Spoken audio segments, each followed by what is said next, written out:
Descartes va a comenzar su aplicación del método.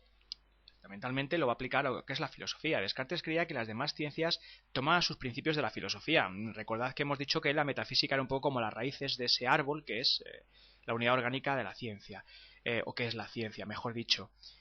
Como las demás ciencias toman sus principios de la filosofía, tenemos que intentar fundamentar la filosofía. ¿Y eso qué significa? Vamos a aplicar el método a la filosofía. ¿Qué hace Descartes? Bueno, pues aquí Descartes lo que hace para empezar a aplicar el método es establecer o formular su famosa duda metódica. ¿Qué quiere decir esto, la duda metódica? Bueno, quiere decir que Descartes duda de todo, sí, pero porque Descartes sea un escéptico o lo fuera, yo no me atrevo a decir eso. Yo no sé si Descartes fue escéptico en algún momento. Esta es una duda metódica. ¿Qué significa? Que es un momento del método. Estamos dudando para algo, con un fin. ¿Qué es lo que hace Descartes? Duda de todo, pero con el fin de intentar encontrar algo que se escape de la duda. Es decir, la duda es como una especie de red. Yo arrojo la duda. ¿Y qué es lo que hago? Pues todo queda bajo esa red y voy a ver si hay algo que sea capaz de escaparse de esa red. Si hay algo que se escapa de esa red, ya tengo el primer punto de partida que estoy buscando. No olvidéis que según el método, la primera regla nos dice, hay que partir de algo que sea evidente. Y eso significa, tenemos que partir de algo de lo que sea imposible dudar. Vale, Descartes duda de todo, dice, pero si encuentro algo de lo que por más que me empeñe es imposible dudar, ahí lo tengo, el punto de partida. ¿Cómo hace Descartes esto? Pues mediante los niveles de duda. ¿Qué significa? Que empieza a arrojar la duda y cada vez la duda es más dramática, cada vez la duda es más contundente, más terrible si cabe. Y vamos a ver si hay algo que sea capaz de escaparse. ¿Cuáles son los niveles de duda? En primer lugar, las falacias de los sentidos. Está muy claro, y más para un racionalista, que los sentidos nos engañan. Pero bueno, eso lo podemos constatar todos, no es especialmente complejo. Muchas veces vemos cosas, oímos cosas que pensamos que son ciertas y luego a lo mejor llegamos porque estábamos lejos en fin, nos acercamos y vemos que lo que estábamos viendo, lo que estábamos oyendo no es tal como nosotros lo pensábamos. Incluso las enfermedades muchas veces nos hacen ver o pensar cosas que no existen, ver o oír cosas que no existen, quiero decir. Así que es claro que podemos dudar de los sentidos. Pero la cuestión es, ¿nosotros qué estamos buscando? Un primer punto de partida que sea indudable. ¿Se puede dudar de los sentidos? Naturalmente que se puede dudar de los sentidos. Así que los conocimientos que nos llegan a través de los sentidos quedan entre paréntesis. Ojo, tampoco estoy diciendo que sean falsos, más bien lo que hacen es quedar entre paréntesis. Si luego podemos recuperar algunos, los recuperaremos, pero de momento no los saben, no nos valen, es como estar en cuarentena. Bien, segundo nivel de duda. La red de la duda empieza a tener los agujeros cada vez más pequeños. Dice Descartes, puede que, aunque yo no lo crea, sea incapaz de distinguir la vigilia del sueño. ¿Y esto qué significa? Incapacidad de distinguir el estar despierto del estar dormido. De hecho, dice Descartes, hay muchas veces que sueño con determinadas cosas y sueño con ellas tan nítidamente y con una claridad y contundencias tan impresionantes que, bueno, me despierto y creo todavía que estoy en ese mundo que estaba soñando. Dice Descartes, bueno, ¿y si realmente todo esto no fuera un sueño? Si esto es un sueño, ¿cómo yo podría constatar, o mejor dicho, cómo yo podría constatar que esto es real y no es un sueño? ¿Cómo puedo distinguir el estar dormido del estar despierto? Vamos a ver, lo que aquí Descartes plantea es una cosa que tiene más importancia de lo que parece. Sobre todo si tenemos en cuenta cuál es el tercer nivel de duda. Os voy a comentar el tercer nivel de duda y luego voy a hacer una pequeña reflexión sobre esto porque creo que merece la pena.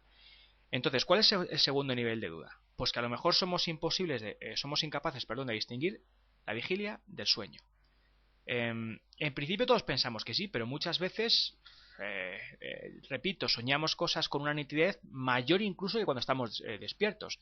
¿Y si este mundo en el que nosotros vivimos no fuera más que un sueño? Podemos pensarlo.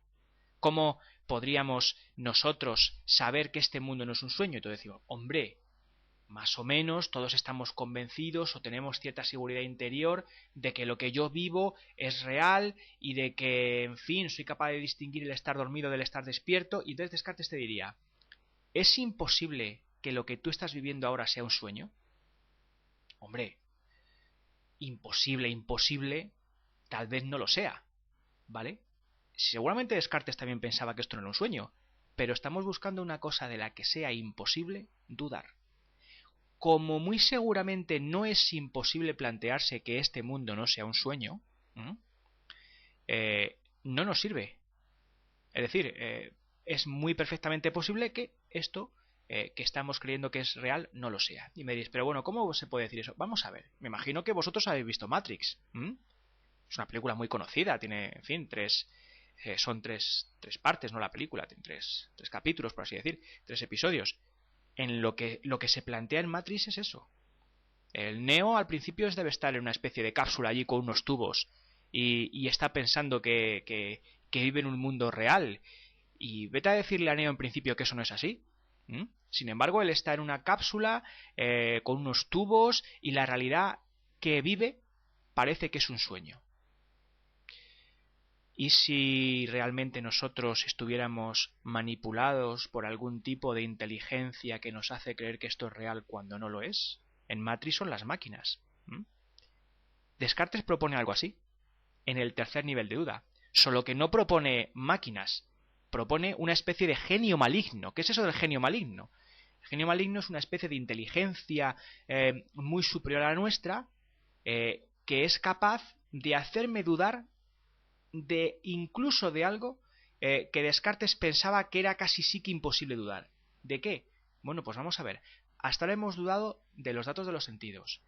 Hemos dudado de la imposibilidad de distinguir la vigilia del sueño.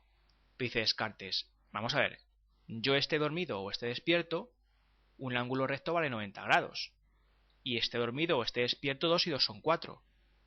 Entonces eso parece que queda inamovible. Así que, tercer nivel de duda.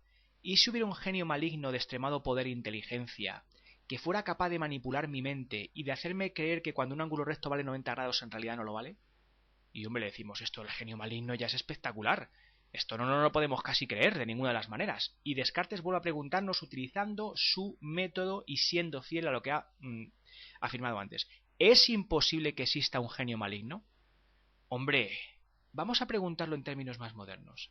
¿Es imposible que exista una inteligencia superior a la nuestra que de alguna forma nos manipule, que de alguna forma nos haga creer que cuando pensamos o razonamos lo hacemos correctamente y sin embargo no lo hacemos correctamente, que nos haga creer, y estoy uniendo segundo y tercer nivel de duda, que este mundo es real cuando realmente es un sueño?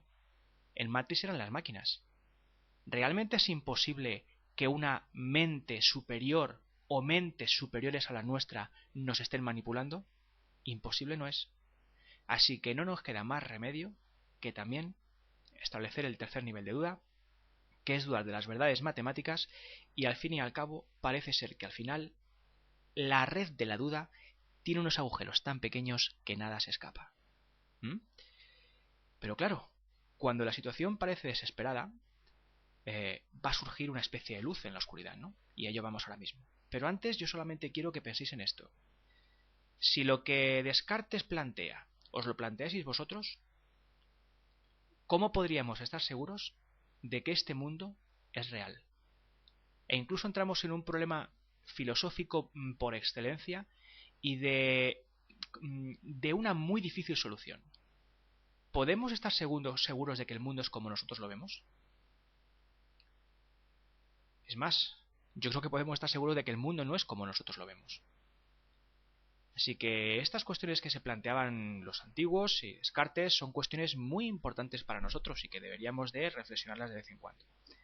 En fin, lo cierto es que estaba hablando de que el problema parece irresoluble, estamos metidos en una especie de túnel en el que parece que nada es cierto, pero en ese momento Descartes dice, ahora vamos a ver una cosa. Yo a lo mejor veo algo y resulta que lo que veo es mentira, o no es como yo lo veo. Pero claro, es más, puede incluso que lo que yo veo no exista. Porque una cosa es que yo veo una mesa y la mesa no sea como yo la veo porque los sentidos me engañan, y otra cosa es que a lo mejor no haya mesa, como le pasaba a Neo, ¿no? En Matrix, que pensaba que había un montón de cosas y resulta que era trabajaba en una oficina, que no sé qué, y nada de eso era verdad. Y estaba allí en esa especie de cápsula cibernética, o no sé cómo llamarla, en la que dormía y estaba conectado a un montón de tubos.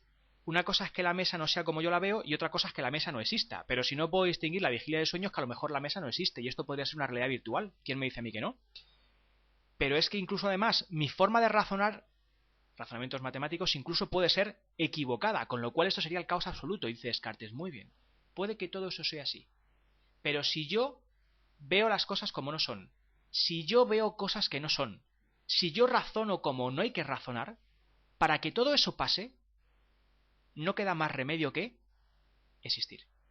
Porque si yo no existiera, ni me equivocaría, ni razonaría mal, ni absolutamente nada. El genio maligno, las máquinas, los extraterrestres, lo que queráis, pueden engañarnos. Pero para engañarnos tenemos que existir. No queda otro remedio. ¿Bien? Y aquí es donde Descartes es como lo de Neo. Neo existe. Le engañan, pero existe. Tiene que existir, si no, no podrían engañar. Las máquinas no podrían engañar a alguien que no existe. ¿Bien? Vale. Así que, señores, si me engaño, existo. Esto lo decía San Agustín. ¿Mm? Y Descartes, muy en la misma línea, lo que dice es: pienso, luego existo. Cogito, ergo sum. Aquí tenemos la primera verdad. Indudable. Imposible dudar de ella. La primera verdad evidente. La primera verdad que nos va a servir como punto de partida en nuestra deducción, en nuestra búsqueda hacia el conocimiento y hacia la verdad.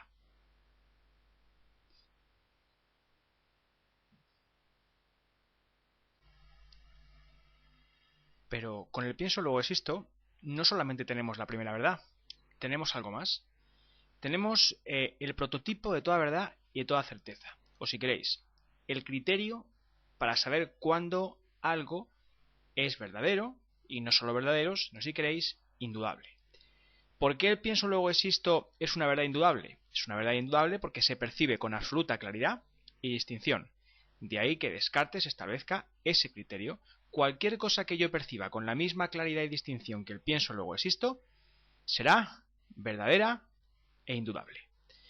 De tal forma que, si repasamos brevísimamente lo que hemos visto hasta ahora de la aplicación del método, tenemos que Descartes parte de la duda metódica, una duda que es parte del método y que no es para quedarnos en la duda, sino que es para intentar encontrar una primera verdad. Descartes establece unos niveles de duda, que son, en primer lugar, el conocimiento que nos llega a través de los sentidos, en segundo lugar, la imposibilidad de distinguir la vigilia del sueño, y en tercer lugar, la hipótesis del genio maligno.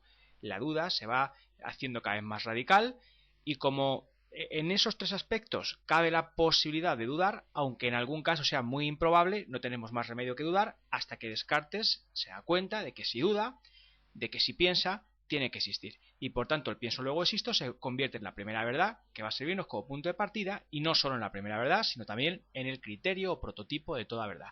¿Por qué? Porque se percibe con claridad y distinción.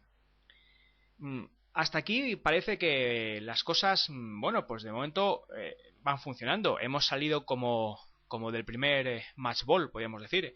Hemos encontrado esa primera verdad que parece que se nos resistía. Llegó un momento que estábamos en ese túnel oscuro donde parecía que no íbamos a encontrar nada a lo que aferrarnos. Ahora tenemos una primera verdad, pero de repente nos volvemos a encontrar con otro problema y un problema bastante serio, bastante considerable. ¿Qué es lo que sabemos?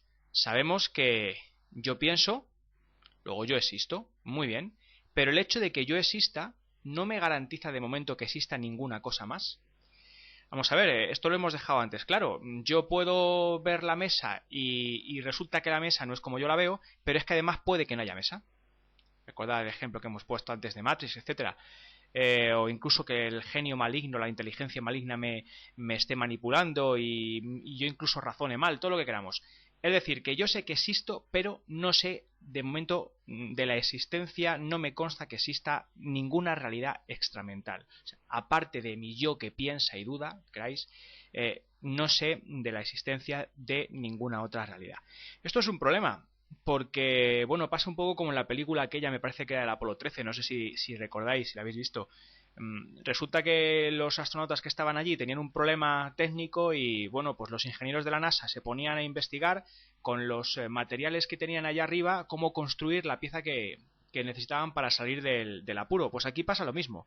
Descartes coge y se pone a investigar qué es lo que tiene, con qué cuenta, qué piezas dispone para intentar salir de ese atolladero en el que está metido, porque aún está metido en un atolladero. Él sabe que existe, pero de momento no sabe que exista nada más.